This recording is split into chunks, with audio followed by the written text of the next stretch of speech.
Badminton ಆಡುತ್ತಿದ್ದಾಗಲೇ ಹೃದಯಾಘಾತ ಸಂಭವಿಸಿ ಯುವ ಕ್ರೀಡಾಪಟು ಶಿಕ್ಷಕ ಮೃತಪಟ್ಟ ಘಟನೆ ನಡೆದಿದೆ.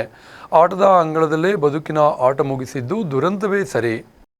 ಯುವಕರು ದೈಹಿಕವಾಗಿ ಸದೃಢವಾಗಿದ್ದವರೇ ಹೃದಯಾಘಾತಕ್ಕೆ ಬಲಿ. ಏನಾಗುತ್ತಿದೆ ನಮ್ಮ ಯುವ ಸಮೂಹಕ್ಕೆ? ಹೌದು, ಇಂಥದ್ದೊಂದು ಪ್ರಶ್ನೆ ಇದೀಗ ಎಲ್ಲರನ್ನೂ ಕಾಡುತ್ತಿದೆ. ಇತ್ತೀಚಿನ ದಿನಗಳಲ್ಲಿ ಹೃದಯಾಘಾತದ ಘಟನೆಗಳು ಸಾಮಾನ್ಯ ಎಂಬಂತಾಗಿದ್ದು, ಇದೀಗ ಈ ಕರಾಳ ಪಟ್ಟಿಗೆ ಅತ್ಯುತ್ತಮ ಕ್ರೀಡಾಪಟು ಹಾಗೂ ನೆಚ್ಚಿನ ಶಿಕ್ಷಕರಾಗಿದ್ದ ಸುಬ್ರಹ್ಮಣ್ಯ ಗೌಡ ಅವರು ಸೇರ್ಪಡೆಯಾಗಿದ್ದಾರೆ. ಶಟಲ್ ಬ್ಯಾಡ್ಮಿಂಟನ್ ಆಡುತ್ತಿರುವಾಗಲೇ ಅವರು ಹೃದಯಾಘಾತದಿಂದ ಸಾವನ್ನಪ್ಪಿರುವುದು ತೀವ್ರ ಆಘಾತವನ್ನ ಉಂಟು ಮಾಡಿದೆ.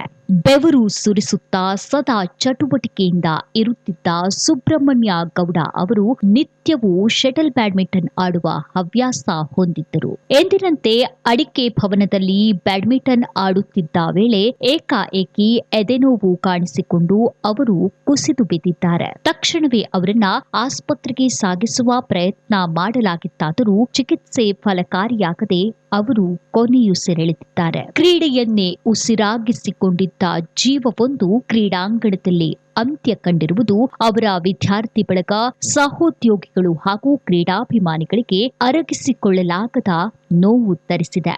ಮೂಲತಃ ಉತ್ತರ ಕನ್ನಡ ಜಿಲ್ಲೆಯ ಗೋಕರ್ಣದವರಾದ ಸುಬ್ರಹ್ಮಣ್ಯ ಗೌಡ ಅವರು ಸಿದ್ದಾಪುರ ತಾಲೂಕಿನ ಹಾರ್ಸಿಕಟ್ಟ ಪ್ರೌಢಶಾಲೆಯಲ್ಲಿ ಶಿಕ್ಷಕರಾಗಿ ಸೇವೆ ಸಲ್ಲಿಸುತ್ತಿದ್ದರು. ವೃತ್ತಿಯಲ್ಲಿ ಶಿಕ್ಷಕರಾಗಿದ್ದರೂ ಪ್ರವೃತ್ತಿಯಲ್ಲಿ ಅವರು ಓರ್ವ ಅಪ್ಪಟ ಕ್ರೀಡಾಪಟು. ಅತ್ಯುತ್ತಮ ಕ್ರಿಕೆಟ್ ಆಟಗಾರರಾಗಿದ್ದ ಅವರು ಕ್ರೀಡಾ ವಲಯದಲ್ಲಿ ತಮ್ಮದೇ ಆದ ಛಾಪು ಮೂಡಿಸಿದ್ದರು. ವಿಸ್ಮಯ ನ್ಯೂಸ್, ಗೋಕರ್ಣ.